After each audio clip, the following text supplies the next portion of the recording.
device used for measuring the rate of flow. So we all know that discharge or rate of flow. So Venturimeter is the device which is used for measuring the rate of flow or discharge. It has wide variety of applications in chemical industries, in aerospace, in defense, and in any process industries where we want to measure the flow of the liquid or flow of the fluid, we use this Venturimeter. Now what is a Venturimeter? So we can see this is the Venturimeter diagram I have shown in this particular chart. So Venturimeter, it's a pipe. It consists of a gradually narrowing section. So you can see there is a gradually, the area here is constant, then the area gets narrowed down. So it has a gradually narrowing section. Then this constricted region, it is called as throat or throat.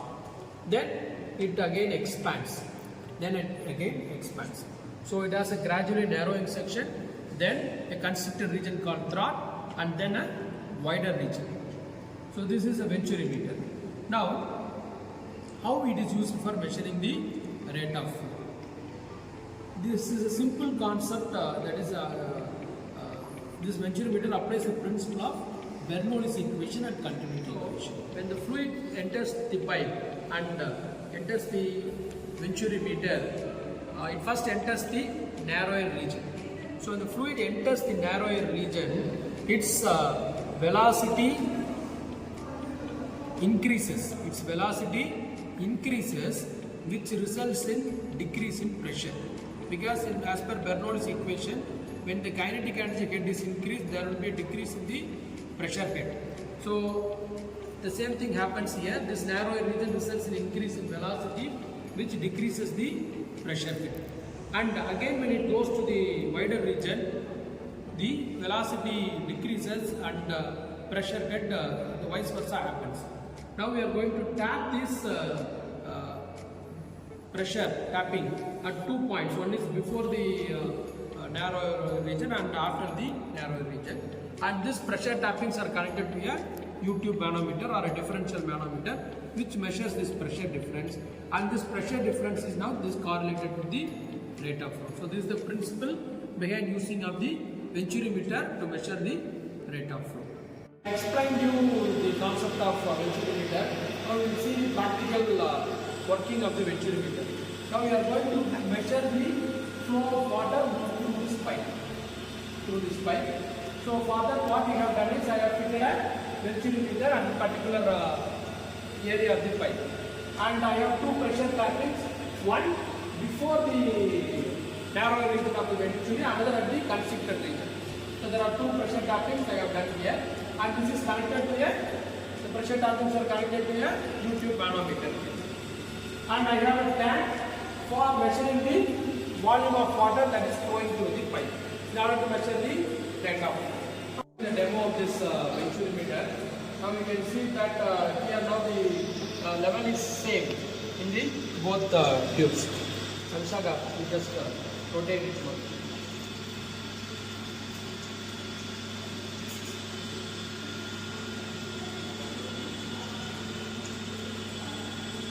Now we can see there is a difference in level created here. The water is started to flowing through this pipe, and now it has entered the narrow region, then to constricted region, and then again a narrow region.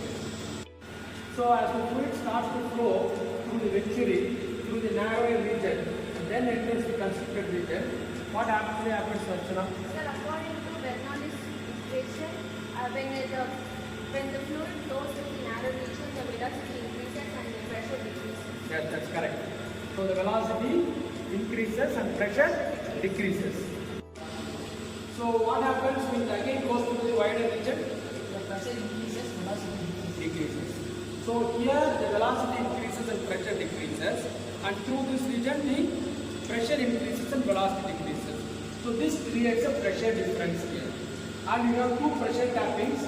So this pressure difference is now reflected in the U-tube manometer, and we are measuring the pressure head here. So the pressure head is measured here. And now I am opening this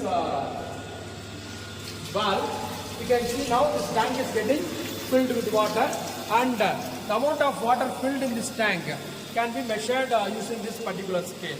Now we will have the volume of water, and we know the area of the tank, and we know the pressure difference.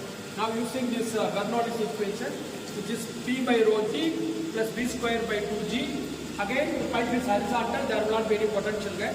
Will be equal to P2 by rho G plus V2 square by 2G. Now equating this, we will get the velocity. From the velocity, we can determine the rate of flow using the continuity equation. Q is equal to area into velocity. Okay, so now I think you have understood the concept of Venturimeter. Now you can ask your doubts. Can you explain the factors that may introduce the error in the Venturimeter measurements and how they calculate it? So that's a very nice question. So what are the factors that may cause errors? You can understand from the setup itself. The installation of the Venturimeter plays a very vital role. The installation of the Venturimeter plays a vital role. Then we have to calibrate the Venturimeter for its precise measurement. So calibration plays a very vital role. So these are the two factors that contribute to the error-free measurement in Venturimeter. One is the installation, then one is calibration. Again, the fluid properties also plays a very good role in error-free measurement. And to rectify this, first thing is you have to calibrate frequently the Venturimeter. At least a year once you have to calibrate the Venturimeter. Second one, the installation should be a perfect installation. So if this is done, then you can minimize the errors. How do the property of fluids such as density, viscosity, operation, accuracy of instrument? Fluid properties like viscosity and density plays a very major role in determining the rate of flow. Actually, if a fluid is highly viscous, then the flow the resistance to flow is high.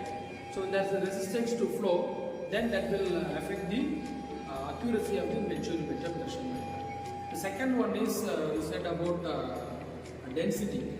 So the density of the fluid is very high. The density of the fluid is very high. Then naturally, the resistance to flow also gets increased. So this will also significantly affect the performance of the Venturimeter. But if you want to measure the rate of flow of highly dense or highly viscous fluid, then accordingly we have to use the Venturimeter. We have to design Venturimeter for measuring the rate of flow of highly viscous fluids. So accordingly we have to rechange the design and we have to fabricate the Venturimeter. Can you share anything in the benefits of Venturimeter? So Venturimeter is used for flow measurement. So where we need flow measurement? In oil and gas industries, where we have to continuously monitor the gas and oil flowing through the very big pipelines. There Venturimeters are used. In chemical processing industries, where the chemicals are going to flow through long pipelines, so there we are using Venturimeters. And heating, ventilation and air conditioning systems, which we call as HVAC systems. So there also we will be using Venturimeters for flow measurement. So wherever there is a flow of fluid occurring, naturally the flow of the rate of flow or discharge is going to be measured. So in such cases we will be using the Venturimeters. Okay. I think now you have understood the concept of Venturimeter and how it is used for measuring the rate of flow. Thank you for your patient listening and asking some interesting questions about Venturimeter.